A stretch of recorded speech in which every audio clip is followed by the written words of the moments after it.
Performing the insert edit. Now, I have two clips here. I got one clip here and another clip here. My first clip is some windmills. My second clip is Amsterdam canals.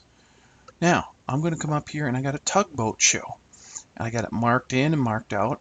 I'm going to grab it with my left mouse button and I'm going to hold the control key down. As I'm holding the control key down, you can see how I get this vertical line with these arrows. I'm going to bring down the video so that it's in between. That line is in between both clips and it's right on V1 and A1. I'm going to let go and it put that in there and it extended out the sequence. The sequence went to 33 and originally it was like 26. So it stretched everything out. Let me undo that. All right.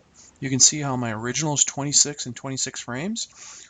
I'll do this again. I hold the left mouse button down and I hold the control key down. I drag it till I get the vertical lines and I bring it down and I bring it down and I want to move it so it's right in between the two clips and I let go. And it shifts over. It does not change the length of this clip, but it puts it in there and inserts it in there, changes the overall length of the clip to 33 and 10 frames. Now let's undo that. Now we could also put this in the middle of the clip. All right, so I can do the same thing in an existing clip and split it. So I'm going to hold it down with my left mouse button. I'm going to hold the control key down. I'm going to come down and I'm going to park it like right here. It's right in the middle of the clip. I'm going to let go. And now you can see I split this clip. Okay, so here I have this clip here and I have this clip here. The clips are split. So now I come down in here